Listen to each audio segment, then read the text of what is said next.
Hi friends, എല്ലാവർക്കും കൂടി പുതിയ വീഡിയോയിലേക്ക് സ്വാഗതം.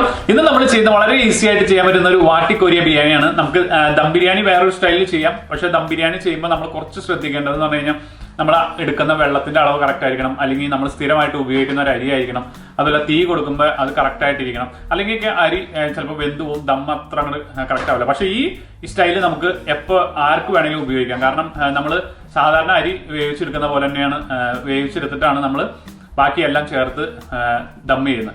അപ്പോൾ വളരെ ഈസിയാണ്. ഞാനിത് എൻ്റെ നാട്ടിൽ ചേരാനെല്ലൂരിൽ നിന്ന് പഠിച്ചതാണ്. കാരണം അവിടെ കുറച്ച് കാറ്ററിങ്സും കാര്യങ്ങളൊക്കെ ഉണ്ട്. അപ്പോൾ അവർ പണ്ടൊക്കെ ഈ സ്റ്റൈലിലാണ് ചെയ്തുകൊണ്ടിരുന്നത്. ഇപ്പോൾ കുറച്ചും കൂടി അവർ മാറിയത് ദമ്മിലേക്ക് മാറി. അപ്പോൾ ഇത് വളരെ ടേസ്റ്റിയാണ്. നമ്മൾ ആ സെയിം ടേസ്റ്റ് തന്നെ നമുക്ക് ഇതിനുണ്ട്. അപ്പോൾ നിങ്ങളെല്ലാവരും ഒന്ന് വീഡിയോ വാച്ച് ചെയ്യുക. അപ്പോൾ ഇനിയും സബ്സ്ക്രൈബ് ചെയ്യാത്തവരൊന്ന് സപ്പോർട്ടൊക്കെ ചെയ്യാനായിട്ട് സബ്സ്ക്രൈബ് ചെയ്യുക. നിങ്ങളുടെ ലൈക്ക് വളരെ ഇമ്പോർട്ടൻ്റ് ആണ്. അപ്പോൾ നിങ്ങളൊന്ന് ലൈക്ക് ചെയ്യുക, ഷെയർ ചെയ്യുക, നിങ്ങളുടെ കൂട്ടുകാർക്കൊക്കെ ഒന്ന് ഷെയർ ചെയ്ത് കൊടുക്കുക. പിന്നെ നിങ്ങൾ കമന്റ് ബോക്സിൽ ഒന്ന് കമന്റ് കൂടി ചെയ്തേക്കുക. അപ്പോൾ നമുക്ക് ആദ്യത്തെ സ്റ്റെപ്പിലേക്ക് ഒന്ന് കിടക്കാം.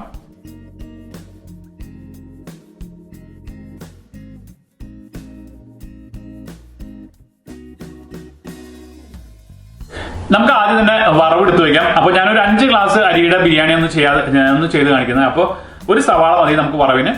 അപ്പോൾ ഒരു സവാള ഞാനൊന്ന് വറവിന് വേണ്ടിയിട്ട് അരിഞ്ഞെടുക്കാണ്.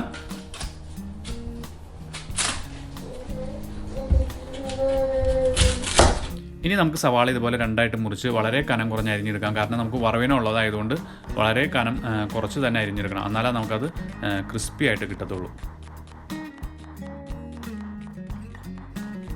ഇനി നമുക്ക് നമ്മൾ അരിഞ്ഞു വെച്ച സവാള നെയ്യിലോ അല്ലെങ്കിൽ ഡാൽഡയിലോ ഒന്ന് വറുത്ത് കോരണം. അപ്പോൾ ഒരു ഗോൾഡൻ കളറാവുന്നവരെ നമുക്കതൊന്ന് വറുത്ത് കോരിയെടുക്കാം കേട്ടോ.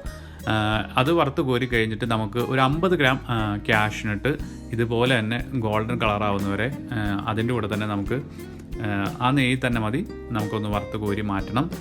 അത് കഴിഞ്ഞിട്ട് നമുക്ക് വരുന്നത് ഒരു 50 ഗ്രാം ഉണക്കമുന്തിരിയാണ്, നമ്മുടെ കിസ്മിസാണ്. അപ്പോൾ ഒരു 50 ഗ്രാം ഉണക്കമുന്തിരി ഇതേപോലെ തന്നെ ഗോൾഡൻ ബ്രൗൺ ആക്കി ആവണ വരെ നമുക്കൊന്ന് വറുത്ത് കോരി ഒരു പ്ലേറ്റിലേക്ക് ഇതെല്ലാം കൂടി നമുക്കൊന്ന് മാറ്റി വയ്ക്കാം. അത് കഴിഞ്ഞിട്ട് നമുക്കിതൊന്ന് എല്ലാം നമുക്കൊന്ന് മിക്സ് ചെയ്യാം. നമുക്ക് ദം ചെയ്യുമ്പോൾ ഉപയോഗിക്കാനുള്ളതാണ്. അപ്പോൾ എല്ലാം കൂടി ഒന്ന് മിക്സ് ചെയ്തിട്ട് മാറ്റി വയ്ക്കാം. ഇനി ഞാൻ അരി കഴുകാൻ പോവാണ്. അപ്പോൾ ഒരു 5 ഗ്ലാസ് ബസ്മതി, നേരത്തെ പറഞ്ഞ പോലെ 5 ഗ്ലാസ് ബസ്മതി റൈസാണ് നമ്മളിന്ന് ബിരിയാണി ചെയ്യുന്നത്. അപ്പോൾ അതൊന്ന് 3 പ്രാവശ്യമെങ്കിലും നമ്മൾ നന്നായിട്ട് വെള്ളത്തിലൊന്ന് കഴുകി എടുത്ത് മാറ്റി വയ്ക്കുക.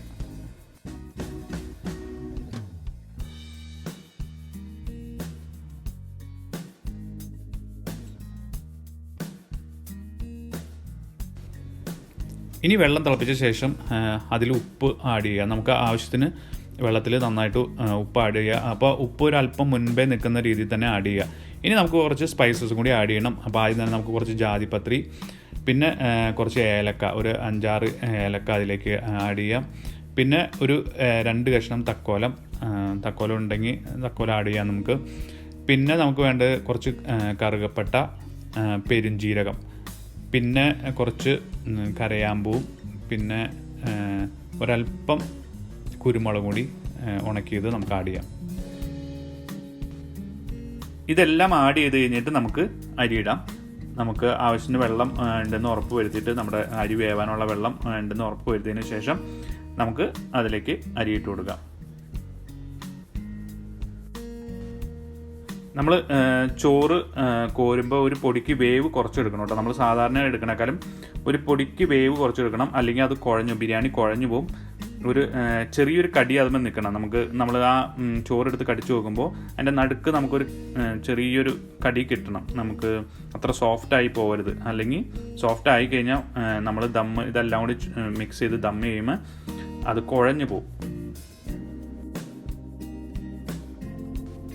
ഇനി നമുക്ക് ദം ചെയ്യാനുള്ള സാധനങ്ങളെല്ലാം റെഡിയാക്കി വയ്ക്കാം.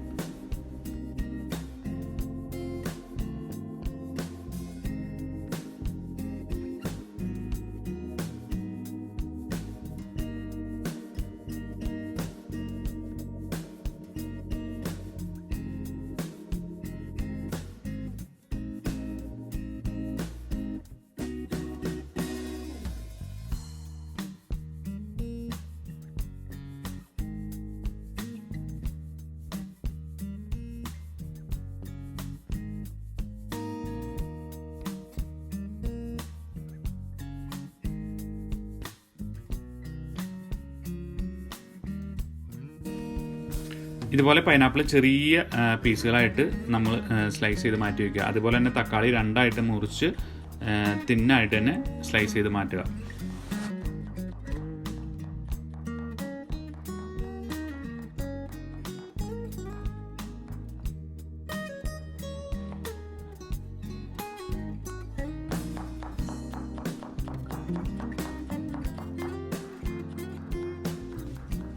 ഇനി നമുക്ക് കഴുകി വൃത്തിയാക്കിയ മല്ലിയില ചെറുതായിട്ട് അരിഞ്ഞെടുക്കാം. അപ്പോൾ ഈ ഫുൾ പോർഷൻ നമ്മൾ ഉപയോഗിക്കുന്നില്ല, ഇതിൻ്റെ ഒരു ചെറിയൊരു ഭാഗം മാത്രമേ ഉപയോഗിക്കുന്നുള്ളൂ, ബാക്കി നമ്മൾ മാറ്റി വയ്ക്കുന്നതാണ് കേട്ടോ.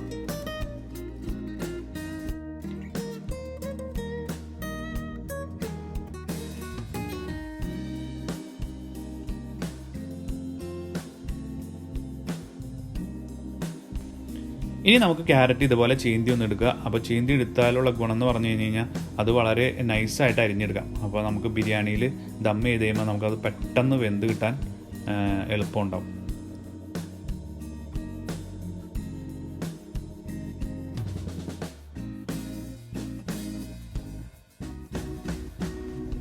ഇനി നമ്മൾ നേരത്തെ മല്ലിയില അരിഞ്ഞ പോലെ തന്നെ പുതിനയില നല്ല കഴുകി വൃത്തിയാക്കിയതിന് ശേഷം ഇതുപോലെ ചെറുതായിട്ടൊന്ന് അരിഞ്ഞെടുക്കുക. അപ്പോൾ ഒരു ചെറിയ പോർഷൻ മാത്രമേ നമ്മൾ ഇതിൻ്റെ ഉപയോഗിക്കണുള്ളൂ, ഇത് മൊത്തമായിട്ട് ഉപയോഗിക്കണില്ല കേട്ടോ.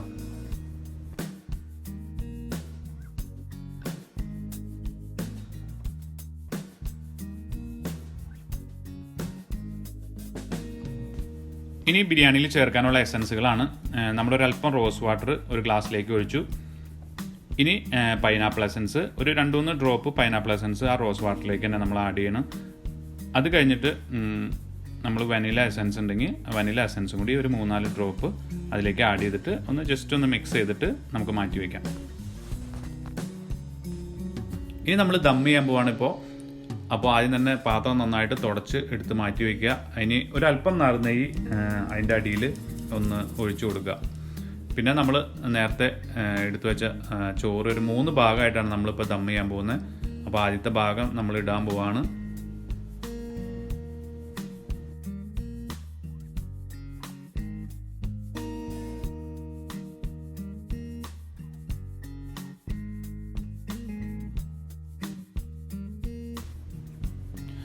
ഇനി നമുക്ക് ഇതിൻ്റെ മേളിൽ ആ വറവുകളൊന്നും ഇട്ട് കൊടുക്കുക. നമ്മൾ നേരത്തെ വറുത്ത് കോരിയ നെയ്യിൽ വറുത്ത് കോരിയതാണ്.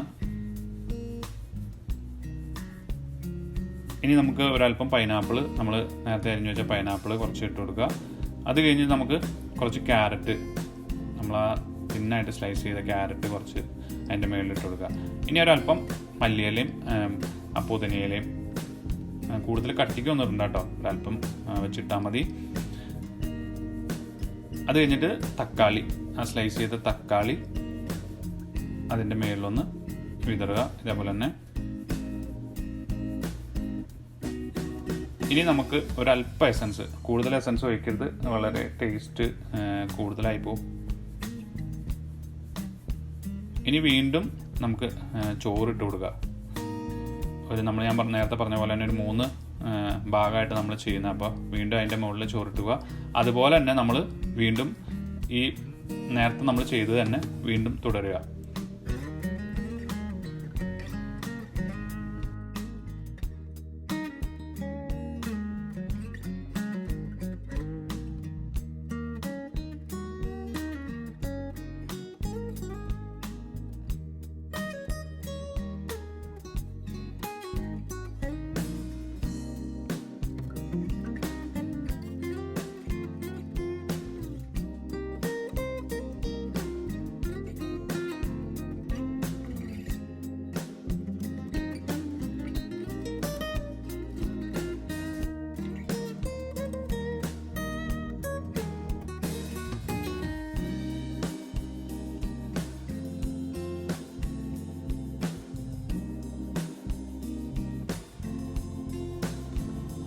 ഇപ്പോൾ നമ്മുടെ എല്ലാ ലെയറുകളും ഇട്ട് കഴിഞ്ഞു. ഇനി നമ്മളൊരു അടപ്പ് വെച്ചിട്ട് അടയ്ക്കുകയാണ്. അപ്പോൾ നമ്മുടെ നാട്ടിലൊക്കെ ആണെങ്കിൽ നമുക്ക് താഴെ മേളിലൊക്കെ കനലുകളൊക്കെ ഇട്ട് കൊടുക്കാം, അതിൻ്റെ ചൂടൊന്നും പോകാതെ. പക്ഷേ ഇവിടെ ഇപ്പോൾ ഗ്ലാസ് അടപ്പായതുകൊണ്ട് നമ്മളതൊന്നും ചെയ്യുന്നില്ല. അപ്പോൾ അങ്ങനെ ചെയ്യുകയാണെങ്കിൽ കുറച്ചും കൂടി ടേസ്റ്റ് കൂടും കേട്ടോ. ഇപ്പോൾ കാണുന്നേക്കാളും നമുക്ക് ടേസ്റ്റ് അങ്ങനെ ചെയ്യുമ്പോഴാണ്. അപ്പോൾ അത് കഴിഞ്ഞിട്ട് നമ്മൾ ഇത് ഉപയോഗിക്കുമ്പോൾ ഒരു മണിക്കൂറൊക്കെ കഴിഞ്ഞിട്ട് നമ്മൾ തുറക്കുമ്പോൾ ഇതേപോലെ തന്നെ സൈഡ് വഴി കട്ട് ചെയ്ത് എടുക്കണം. അടി വരെയും കട്ട് ചെയ്തിട്ട് നമ്മൾ എടുക്കുക. അല്ലെങ്കിൽ മേൽഭാഗം മാത്രം കോരി ഉപയോഗിക്കരുത്. താഴെ വരെയും കട്ട് ചെയ്തിട്ട് നമ്മളെല്ലാം കൂടി ഒന്ന് മിക്സ് ചെയ്ത് അത് ഉപയോഗിക്കാം. നമ്മുടെ ചിക്കൻ റോസ്റ്റിൻ്റെ റെസിപ്പി നമ്മൾ നേരത്തെ ചെയ്തതാണ്, അപ്പോൾ അതുകൊണ്ട് അത് കാണിക്കുന്നില്ല. അപ്പോൾ അതിൻ്റെ ലിങ്ക് ഞാൻ ഡിസ്ക്രിപ്ഷൻ ബോക്സിൽ ഒന്ന് കൊടുത്തേക്കാം.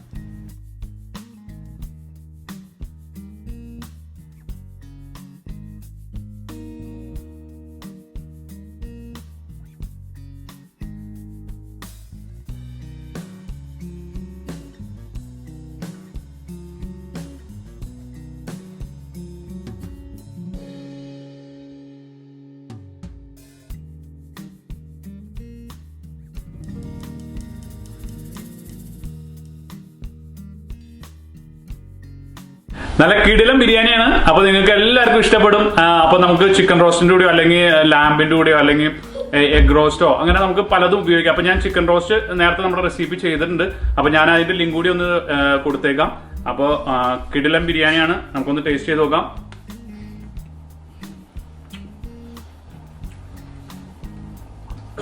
അപ്പൊ എല്ലാവരും ഒന്ന് ട്രൈ ചെയ്ത് നോക്കാം. അപ്പൊ നമുക്ക് പുതിയൊരു വീഡിയോ ആയിട്ട് വീണ്ടും കാണാം. ബൈ.